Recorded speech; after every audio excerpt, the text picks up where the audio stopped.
The next game is this one. This is Frogger, released by Coleco in 1982. This is one of the games from the mini arcade series, and yeah, it is a very cool looking tabletop. It really looks like a miniature version of an arcade game.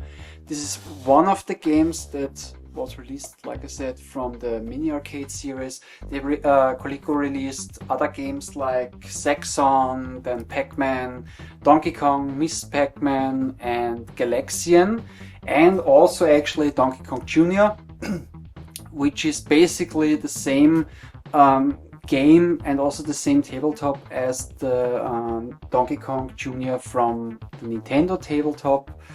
So they are identical, only the colors of the tabletops are different and some artwork is different on the Donkey Kong. The Coleco version looks a little bit different than the Nintendo one, but actually those are both the same games.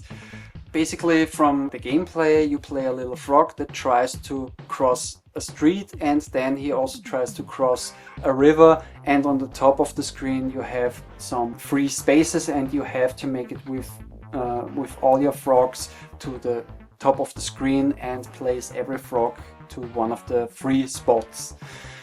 The controls, now here on the left side you have a reset button, then you have skill 1 off and skill 2, two difficulty levels and the off switch basically, and the joystick to move left, right, up and down.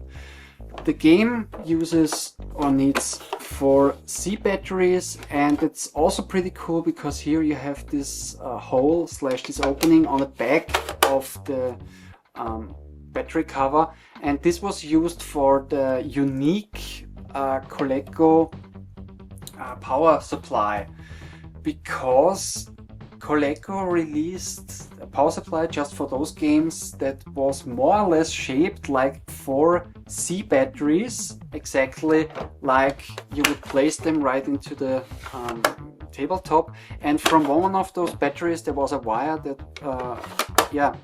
moved from the battery and the back of the tabletop, and on the other hand, on the other side, sorry, of the cable you had the connector for the wall socket. So it was very interesting and pretty unique because no other company had a similar solution for a power supply for a tabletop or for a handheld game. And what's also cool is that in skill 2 you have the snake in the game, because Frogger was a very successful game. It was ported to many systems, but there was in the arcade game you had a snake in the middle of the screen, because like I said, you try to cross a road, so you start on a grassy strip, then you move with your frog across the road, and then you also had a grassy strip, and from there on you try to cross a river, and then you have to make it to the top, to one of the free spaces. And on the second grassy strip in the arcade game, in the higher levels, there would also be a snake that more or less walks around on the grassy strip, and you also have to avoid the snake. So this is one of the few ports or versions of the game Frogger that actually also included the snake, which you would have with if you play the game with skill 2. Okay, but now let me show you a little bit of gameplay of Frogger.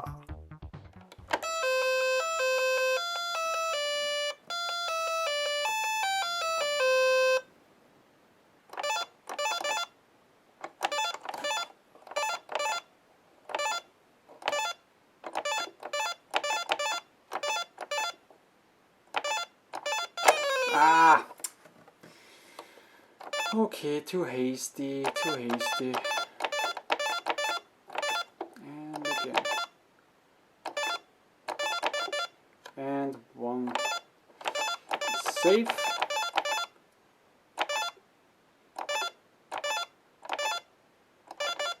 Second one. Maybe I manage it at least one time to get all 4 on the other side. What the?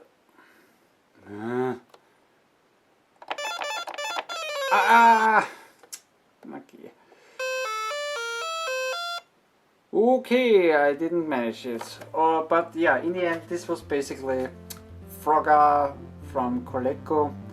I really like it, it's a very cool one, and yeah, let's continue with the next one. The next one is this beast. This is Saxon, also from the company Coleco. Was released in 1983. It's also a VFD game, and it's also one of the games from the mini arcade series like Frogger, like I've shown you before. And yeah, this is huge. This is a very big tabletop game. It looks pretty cool, but yeah, like I said, it's very dominating. Doesn't matter where you place it, it's a very huge tabletop game. And this monster needs 4 D batteries.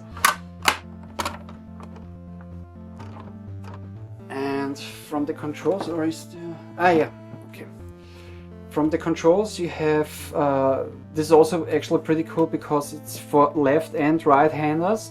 So you have a fire button over here, a fire button over there, then you have joystick, which also looks pretty cool. It looks like the original arcade joystick. And over here you have, in the middle it's the off switch, then on the left, if you push it to the left, then you have difficulty setting 1, and on the right you have difficulty setting number 2. And if you push the fire button and start level 1, then you have the demo mode of this tabletop game. And yeah, it's, like I said, it's a pretty cool one. I like it, but I'm super bad at this game. I don't know why. I also played this one in the arcades, and I also had it for the Commodore 64, and it's always the same. I see the game, I really like the look and everything, the graphics and all of it, but I'm super bad in this game. So for me it is actually, I call this tabletop game Saxon the Unplayable, in my case at least, because yeah, I'm super bad at it. But anyways, also gonna show you a little bit of gameplay of this tabletop game, but don't expect any miracles.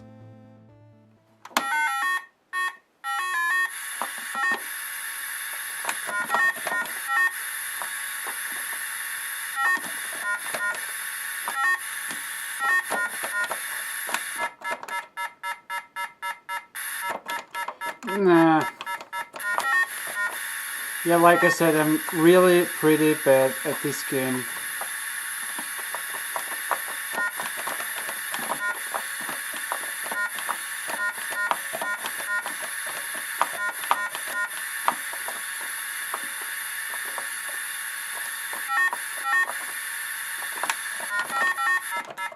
Nah.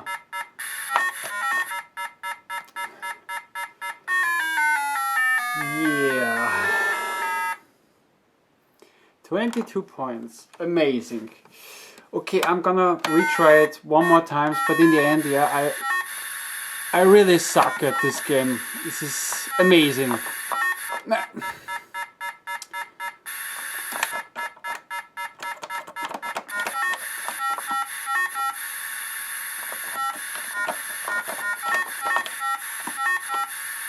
I mean, the gameplay is super fast and everything, and it's also hard to know at which level the enemies are, especially the other fighter planes or ships or whatever they are.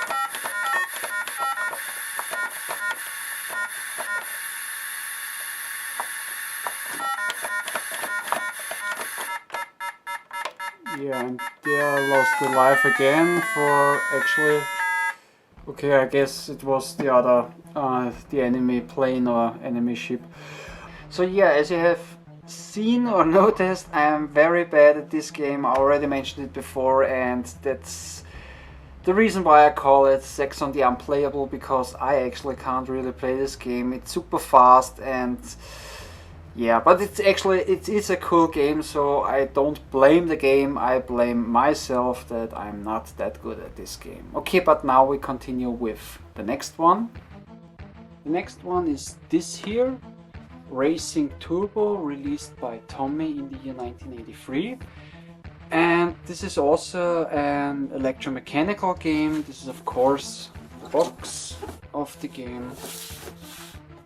Also, I know that this was very successful. Many people bought one of these for their children back in the mid 80s, and also I had one of these. I got this one time at Christmas, I guess in 84 or 85. I would actually say in 85 I got one of these.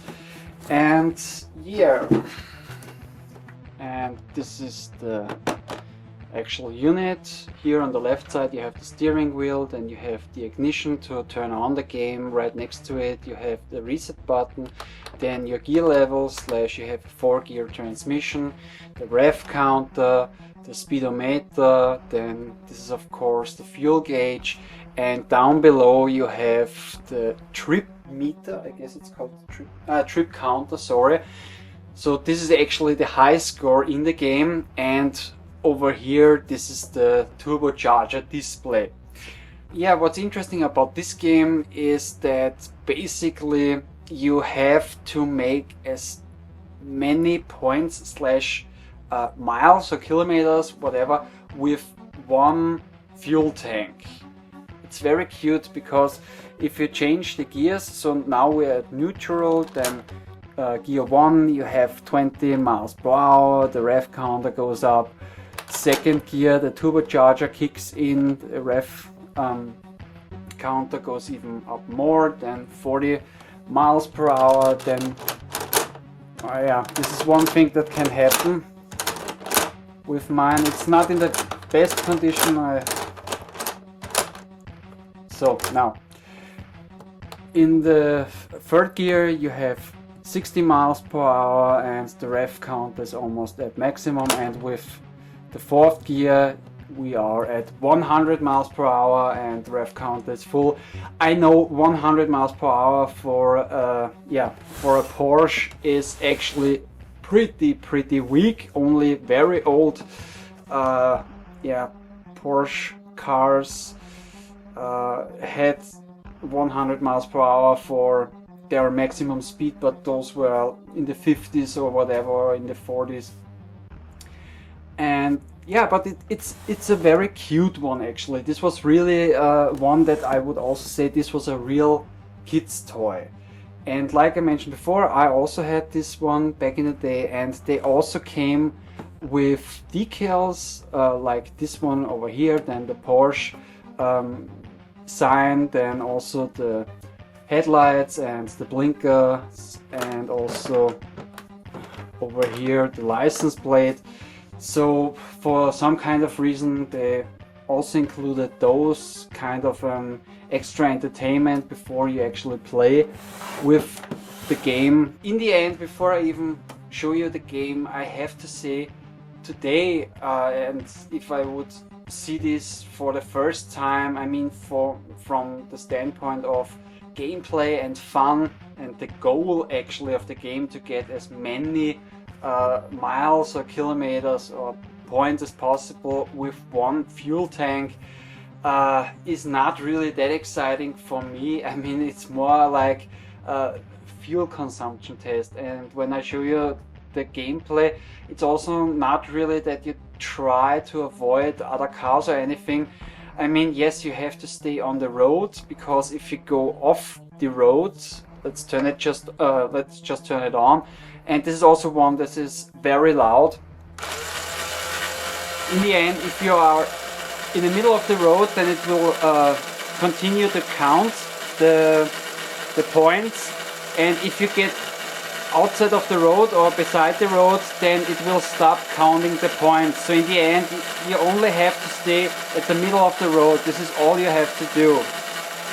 And let's just reset it, because the fuel gauge will go down. And also one thing, this game needs 4D batteries. So let's just turn it on and give it a go. And if you would go outside of the road, then it will start to flicker like this. So yeah, it has some kind of gameplay actually, but it's not really that exciting. But for me it has this nostalgic factor because I had this when I was a small child, and actually back in the days, yeah, I didn't really knew about the point system or anything, because yeah, at that time I didn't read any manuals or anything. So for me as a child it was more like, you know, taking a drive in your Porsche, or yeah.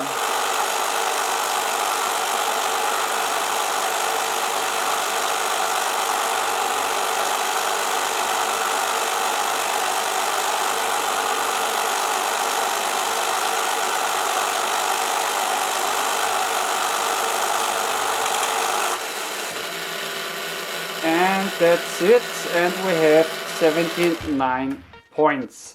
So yeah, and now with the reset button the fuel is back up and we have 0 points.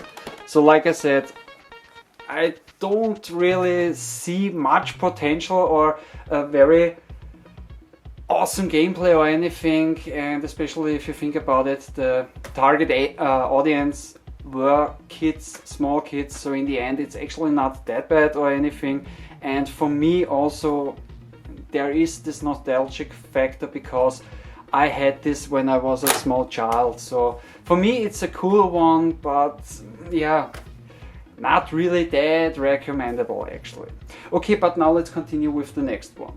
And now to the last game that I'm gonna show you in this video, Top Shot Pilot, released by Tommytronic, or actually by Tommy, and it was released in 1988. And this is also an electromechanical game, and this is actually my favorite electromechanical tabletop game that I have in my collection. So this is the box, and this is the unit, and it's a very big unit, and on the sides you have the holes for the wings because they came separately, because yeah, like I said, it's a pretty big tabletop.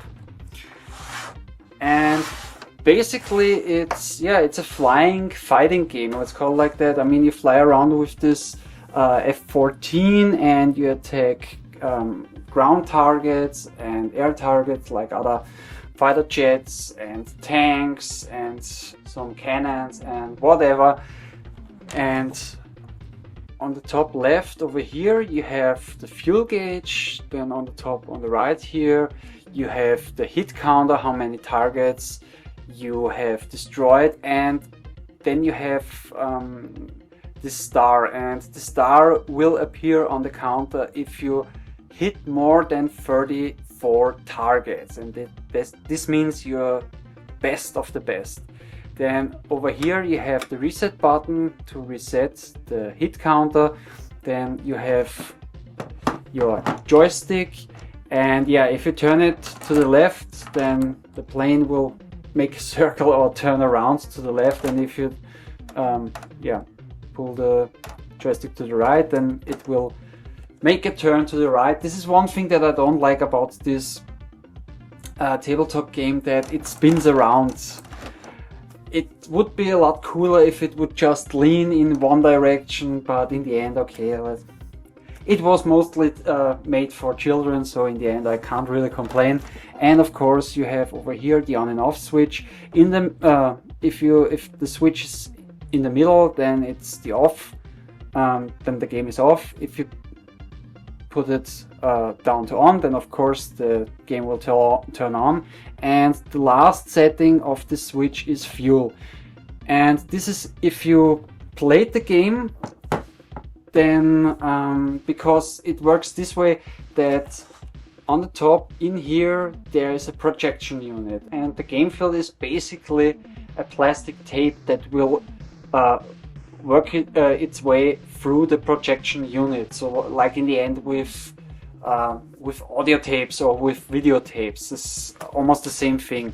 And if you are at the end of the game, it will actually mention it that you reached the end of the tape, and with fuel you will rewind the tape so that you can start the game again.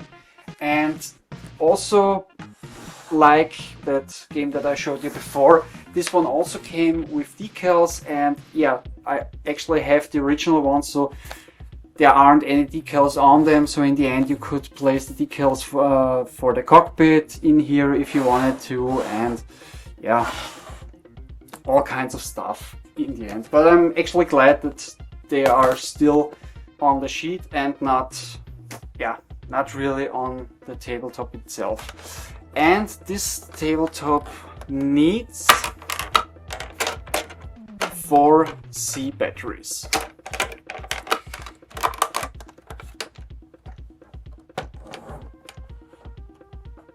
Okay, and now I'm gonna show you some gameplay. And yeah, like I said before, for me this is my favorite electromechanical tabletop game that I have, and it would have been awesome if I had one of these when I was growing up, especially with the movie Top Gun and everything. So I guess as a child I would have played this game while playing in the background Kenny Loggins' Danger Zone. So yeah, but anyways, I'm gonna show you now some gameplay. And one thing that I almost forgot to mention is that, of course, on the joystick you have the fire button to activate the cannons on the F-14 Tomcat.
And there we reach the end. And on the top it says refuel gold. And how many? Ooh, more than 34. Okay, so now as you can see, I have to refuel, and I just refuel.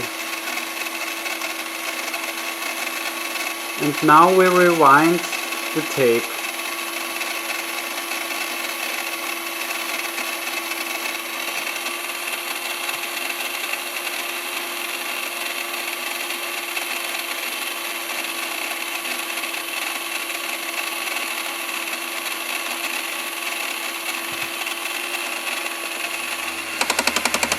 And we rewinded the tape, and now let's press reset. Boom, and back to 0. Now, before we come to an end of this video series, yeah, there's still a couple of things that I wanted to talk about. One thing, of course, are prices that you have to expect on auction sites, for instance, like eBay. Because a couple of people asked me, since I uploaded the last 4 parts about specific games, or how much would they have to pay for a specific game or whatever. And yeah, so I'm gonna talk a little bit about prices, but in the end I've shown you in this video series 21 handheld and tabletop games of my collection, and yeah, I can't really tell you the prices for each item or each unit or whatever. But for instance, this one, the tennis Tommytronic, one game that I don't like that much. I've looked at, I recently looked online how much people charge for one of those.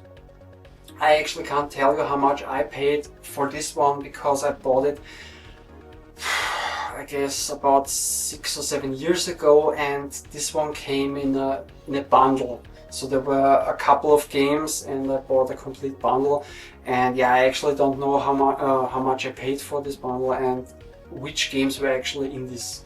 But in the end, yeah, I've looked online, and for the most part people try to sell those games for 30 to 50 euros. Most of them loose. One of them was actually, or 2 of them were with the box and the manual and everything, and one guy tried or tries to sell one of these for 100 euros. And so 100 euros would be 137 US dollars. I mean, 1 euro is 1.37 US dollars. Because I'm not gonna say every time the price in euros and in US dollars. So for the most part, I'm gonna talk about euro prices. For me, if I didn't have one of these and I would wanna buy one of these on eBay, I would pay about 30 euros actually. I mean, I don't have a history with this game. I didn't have it as a child.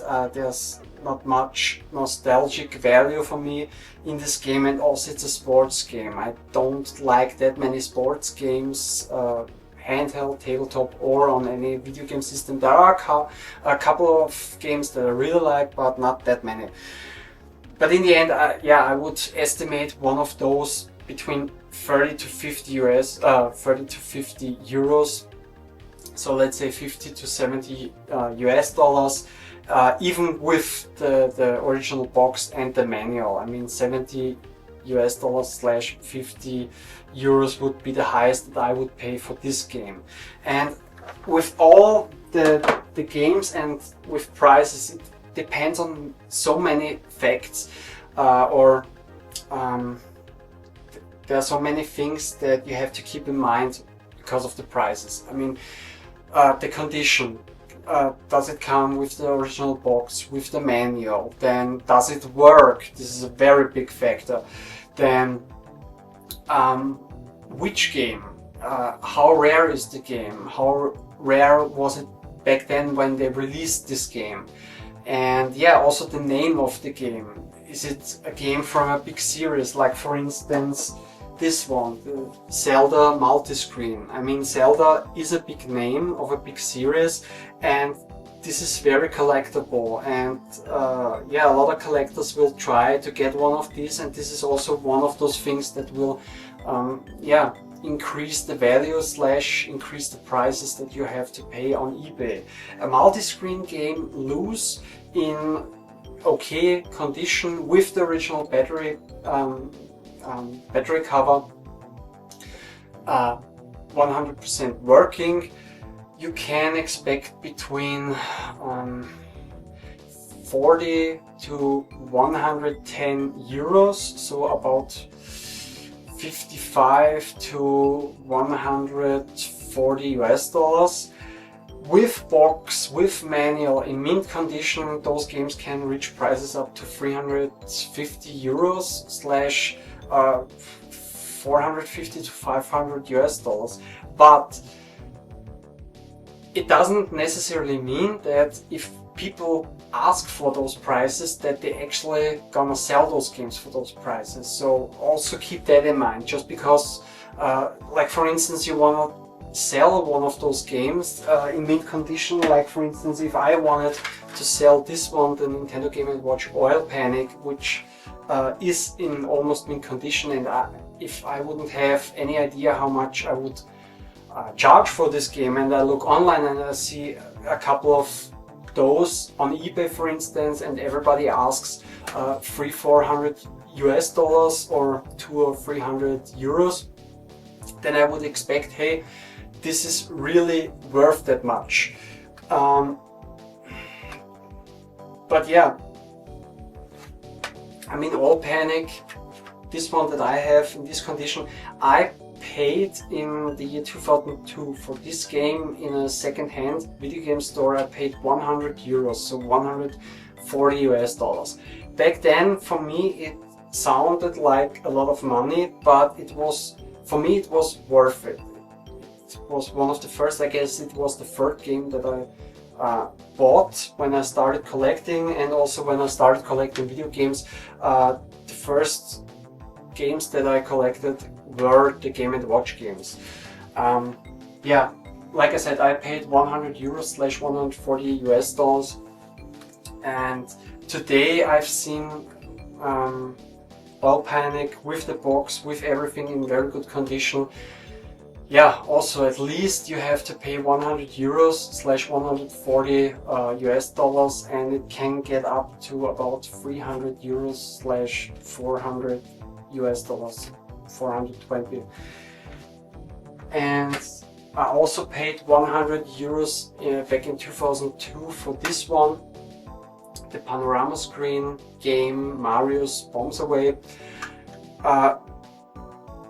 Also back then it sounded a lot of money, and it actually was a lot of money, but for me, since I didn't have that much knowledge, because I was very new at video game collecting and everything, I never heard at that time or at that point about the panorama screen games. I thought it was very awesome, I liked the game, so I bought it in the end. 100 euros back then was also a pretty expensive price, but in the end it's more or less an average price, especially for panorama games. A loose panorama game like this one in this condition easily can go for 100 euros. If it's in bad condition but it's 100% working, everything, the display and everything, you can expect that a panorama screen game, yeah, will cost you about 70 euros, which is about I guess 85 to 90 US dollars. And yeah, it also depends on which title of the panorama screen games.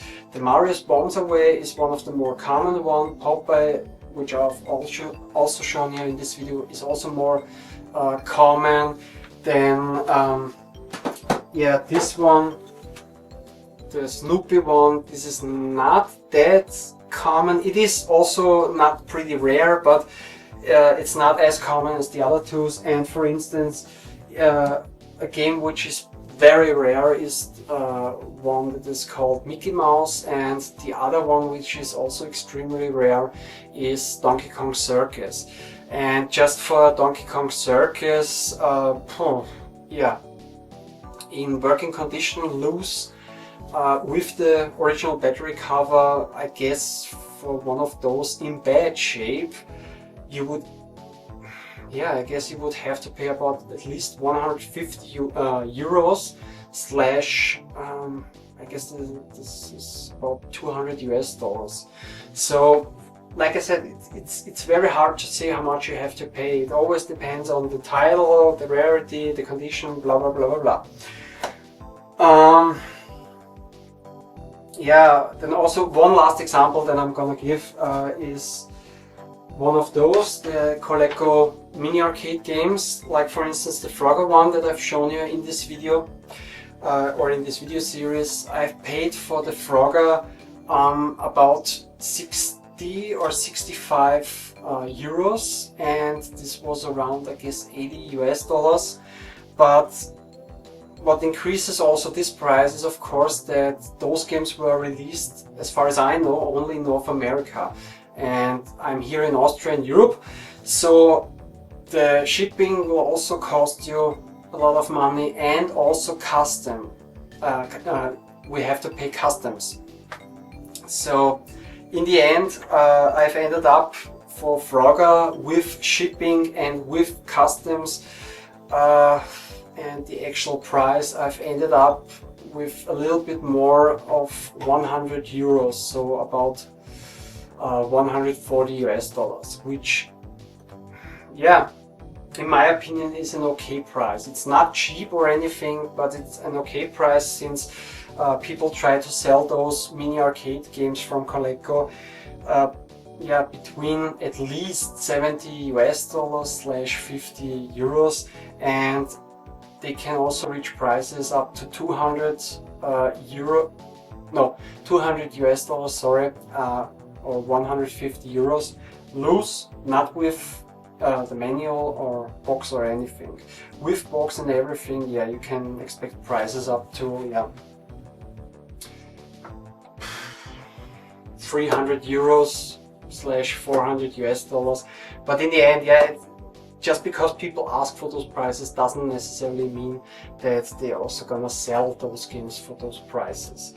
Extremely rare games, like for instance for the Game & Watch, from the Game & Watch series, like Mario the Juggler, I guess it is called, which was given away as a prize, and it had a very limited production, or not many units were produced for this event. I've seen those that people ask for at least 1,000 euros, complete in box and everything, so about 1,400 US dollars. So yeah, like I said, it's very tough to say anything specific about the prices. Okay, but now we come to an end of this video series, or this video. Like I said, I've shown you 21 games, handheld and tabletop games. In this video series, this is about 1/3 of my collection of electronic handheld and tabletop games. I also talked a little bit about the history, and yeah, maybe sometimes in the future or anything, I will make another video like this one where I show you a couple more of my games. But for now, yeah, let's come to an end. Really hope you enjoyed the show. I hope that some people learned a little bit about those games in those videos. Wanna wish you a Merry Christmas to everybody, and also a Happy New Year. And yeah, thanks for watching. Maybe see you next time. Take care. Bye.